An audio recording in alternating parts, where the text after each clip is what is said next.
Part 1. Imagine walking through a frozen forest 40,000 years ago. You hear footsteps behind you. You turn around.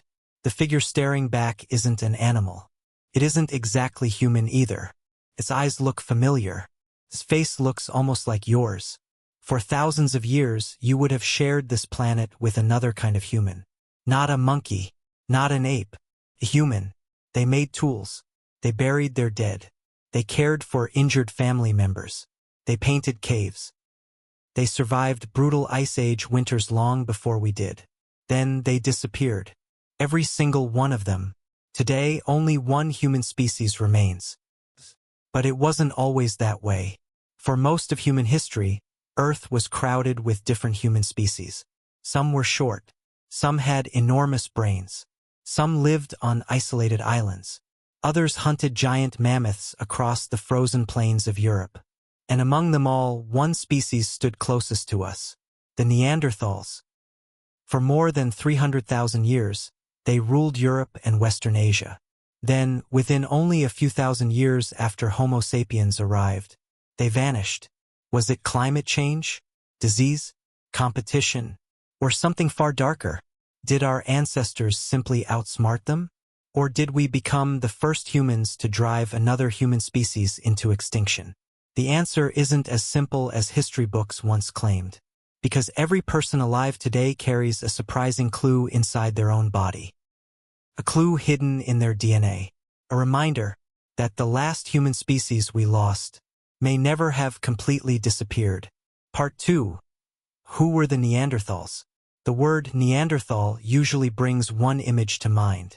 A slow, hairy brute, bent over, grunting, barely intelligent. For more than a century, that's exactly how scientists portrayed them. But they were wrong. Everything changed in 1856. Workers digging limestone in Germany's Neander Valley uncovered strange human bones. The skeleton was thick. The skull was long. The brow was enormous. At first, many believed it belonged to a diseased modern human. Then more skeletons appeared. Belgium, France, Croatia, Spain, Israel. The evidence became impossible to ignore. This wasn't a different race. It was a completely different human species. Scientists named them Homo neanderthalensis. For hundreds of thousands of years, they dominated one of the harshest environments on Earth. Imagine Europe during the Ice Age. Glaciers stretched across the landscape. Temperatures dropped far below freezing. Food was scarce.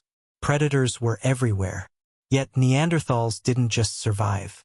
They adapted. Their bodies became shorter and powerfully built. Broad chests helped retain heat.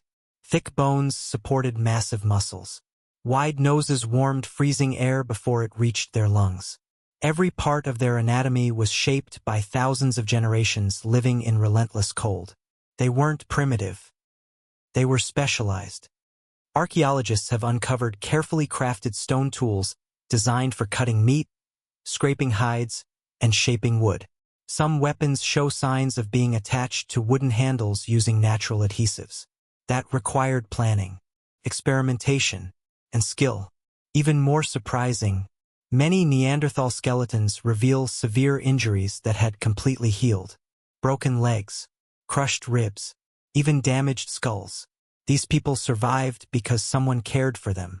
Someone hunted for them, protected them, fed them. That kind of compassion doesn't belong to monsters. It belongs to families. And perhaps the biggest surprise of all, their brains were, on average, slightly larger than ours. Not because they were smarter, but because surviving the Ice Age demanded extraordinary visual processing and body control. The old image of a stupid caveman has collapsed. The more we discover, the more Neanderthals begin to look like us, which raises an unsettling question. If they were so capable, why did only one human species survive? Part 3. The day Homo sapiens arrived. Around 60,000 years ago, something extraordinary began. Small groups of Homo sapiens left Africa. They crossed deserts. They followed rivers. They survived coastlines and mountain ranges. Generation after generation, they pushed into lands no modern human had ever seen. Then, around 45,000 years ago, they reached Europe. It wasn't empty. Someone was already there. For nearly 300,000 years, Neanderthals had called this continent home. Now, for the first time in history, two different human species shared the same forests. Imagine that meeting. A hunting party walks through the snow. Smoke rises in the distance. You expect another member of your tribe. Instead, you see strangers. Their faces are broader. Their bodies are stronger. Their language sounds unfamiliar. Yet their eyes reveal something impossible to ignore. Intelligence, fear, curiosity. Just like yours. For thousands of years, these encounters happened again and again. Sometimes they probably watched each other from a distance. Sometimes they competed for the same herds of reindeer and mammoths. Sometimes they occupied the very same caves, separated only by a few generations. Archaeological sites across Europe reveal an astonishing pattern. Neanderthal tools disappear. Modern human tools appear almost immediately afterward. It was as if one culture slowly replaced another. But replacement doesn't always mean violence. Modern humans carried something Neanderthals had never seen. Larger social networks. Ideas that spread between distant groups. Long-distance trade. Needles made from bone. Fitted clothing. More specialized hunting weapons. According to archaeologist Clive Finlayson, survival isn't always about strength. Sometimes it's about flexibility. Small innovations can change everything. A better spear. Warmer clothing. Stronger alliances. Over hundreds of generations, tiny advantages become overwhelming. Imagine two runners. One is only 1% faster. After a few steps, the difference is invisible. After hundreds of miles, they're worlds apart. Perhaps that's exactly what happened. Not one great battle. Not one catastrophic event. Just thousands of small victories, repeated over thousands of years. But then scientists uncovered evidence that changed the entire story. Because Neanderthals didn't simply disappear when Homo sapiens arrived. Some of them became our ancestors. Part 4. Did we kill them? Or did we become them? For decades, scientists believed the ending was simple. Modern humans arrived. Neanderthals vanished. Case closed. But in 2010, everything changed. A team led by geneticist Svante Pääbo accomplished something many believed was impossible. They extracted DNA from Neanderthal bones that had rested in caves for tens of thousands of years. Then they compared that DNA with living humans. The results shocked the scientific world. If your ancestors came from Europe or Asia, you probably carry between 1 and 2% Neanderthal DNA. That means the two species didn't only meet. They had children together. Some encounters may have been peaceful. Others may have been forced. The fossils cannot tell us. But our DNA tells us one undeniable truth. Neanderthals are not completely gone. A small part of them survives inside billions of people alive today. Some of those inherited genes still affect us. Researchers have linked Neanderthal DNA to our immune system. Certain genes may have helped early humans fight unfamiliar viruses as they entered new environments. Other inherited traits influence skin biology, hair, sleep patterns, and even how some people respond to pain. But evolution always demands a price. Some Neanderthal gene variants are also associated with higher risks of allergies, autoimmune disorders, and certain modern diseases. The same adaptations that once helped people survive an ice age can become disadvantages in a completely different world. Isn't that strange? A decision made by evolution 50,000 years ago can still influence your body today.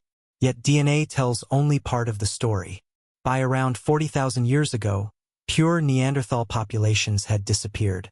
Their villages fell silent. Their stone tools stopped changing. Their campfires burned for the last time. What happened during those final thousands of years remains one of archaeology's greatest mysteries. Did competition slowly push them into smaller territories? Did climate shifts reduce the animals they depended on? Did small populations simply become too isolated to survive? Or did they gradually disappear by blending into expanding groups of Homo sapiens? The truth is probably not one story. It is many stories unfolding across thousands of years. Some groups likely died from starvation. Some may have been driven away. Some may have fought. And some became family. Perhaps extinction isn't always the end. Sometimes, it's transformation. Part 5: The Last Campfire. Picture a cold evening in southern Europe.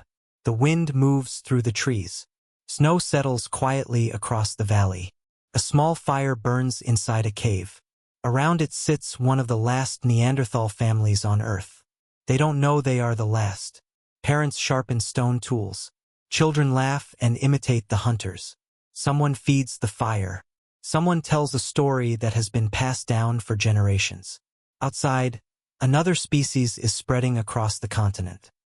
Village by village, valley by valley, season after season, the world is changing faster than anyone realizes.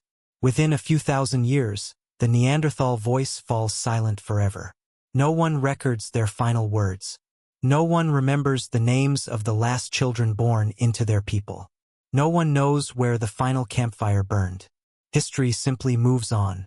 For a long time, we told ourselves a simple story: that one human species replaced another. But science paints a far more complicated picture. There was competition. There was cooperation. There was adaptation. And there was love. The people we once imagined as primitive strangers were skilled hunters. They cared for the injured. They buried their dead. They crafted tools. They survived brutal ice ages that would challenge even modern humans. Most importantly, they were human enough to become part of us.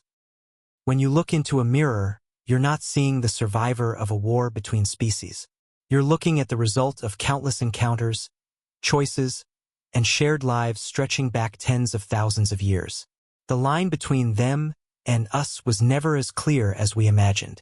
Perhaps the greatest mystery isn't why the Neanderthals disappeared. Perhaps it's why we insist on believing we were always separate.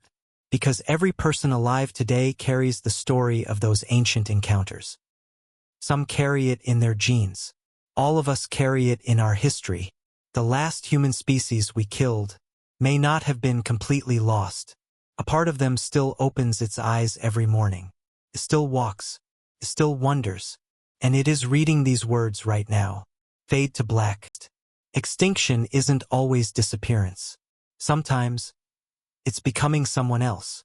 Part 6: The Final Reframe. Imagine history had unfolded just a little differently. Imagine Neanderthals survived until the present day. They wouldn't be mythical creatures hiding in forests. They would have jobs, families, schools, cities. Perhaps your neighbor would be a Neanderthal. Perhaps your doctor. Perhaps your closest friend. Would we call them human? Or would we divide ourselves once again? For hundreds of thousands of years, Earth was home to more than one kind of human. Now only one remains. Not because we were destined to survive, but because countless accidents, choices, and moments of chance shaped our story. The next time you look in a mirror, remember this. You are not the end of human history. You are the latest chapter. And somewhere inside your DNA, the last human species is still whispering. Fade to black. We didn't inherit the Earth alone. We inherited it from everyone who came before us.